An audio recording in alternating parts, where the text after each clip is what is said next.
స్వయంగా మహావిష్ణువు చెప్పిన లక్ష్మీదేవి అసలు ఉండని ప్రదేశాలు. ఎవరంటే లక్ష్మీదేవికి కోపం, ఏమి చేస్తే ఇంటి నుండి అమ్మవారు వెళ్ళిపోతుంది, ఎవరింట్లో కొలువు తీరి ఉంటుందో చెప్పడం జరిగింది. ఒక సత్యం తెలుసుకోండి, నా భక్తులకు కోపం కలిగించిన వారి ఇంటి నుంచి నేను నా లక్ష్మితో సహా వదిలి వచ్చేస్తాను. దుర్వాస మహర్షి శంకరాంశగా పుట్టినవాడు, నాకు అత్యంత ఆప్తుడైన భక్తుడు.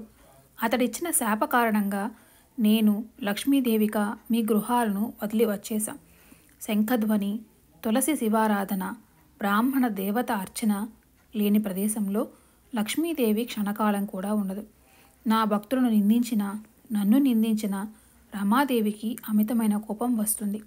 తనకే పరాభవమని భావించి వెళ్ళిపోతుంది. నా జన్మతిథి నాడు ఉపవాసం ఉండక భుజించేవాడి ఇంటిలో ఉండదు. నా దివ్యనామాలను అమ్ముకునేవారు, కన్యా విక్రయం చేసేవారు, అతిథులను సత్కరించని వారు లక్ష్మీదేవి ఆగ్రహానికి గురి అవుతారు. అతడి ఇంటి గుమ్మం ఎప్పటికీ తొక్కదు. లక్ష్మీదేవి పాపాత్ముల ఇంటికి వెళ్ళదు. పాపాత్ముల ఇంటికి వెళ్ళే వారి ఇంటిలోనూ ఉండకుండా వెళ్ళిపోతుంది. ఆచార భ్రష్టులు, ధర్మభ్రష్టుల ఇంటి నుంచి వెంటనే వెళ్ళిపోతుంది. గోటితో గడ్డి పరకలు తుంపుతూ, నేలపై రాస్తూ, నిరాశ నిస్పృహలకు లోనైన వారి ఇంటి నుండి లక్ష్మీదేవి నిలవదు.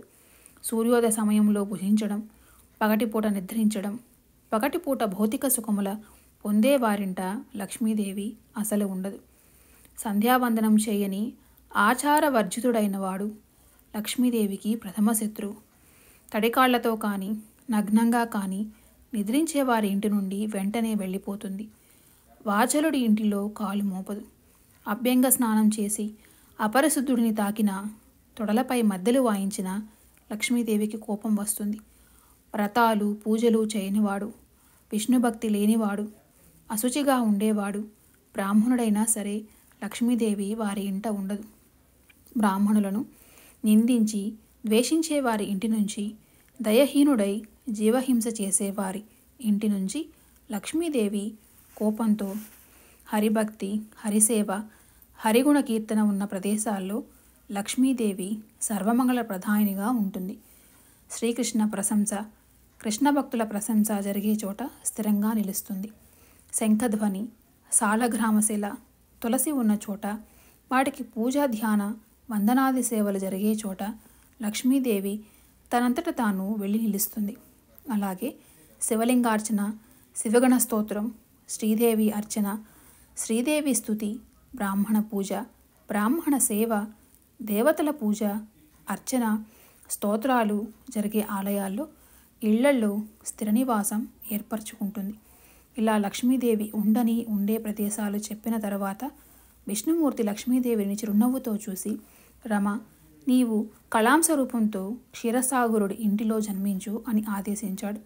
బ్రహ్మ వంక చూసి, బ్రహ్మదేవ, నీవు దేవతల చేత క్షీరసాగరాన్ని మదింపచేసి స్వర్గలక్ష్మిని దేవతలకు తిరిగి లభించేలా చేయుము అని చెప్పాడు.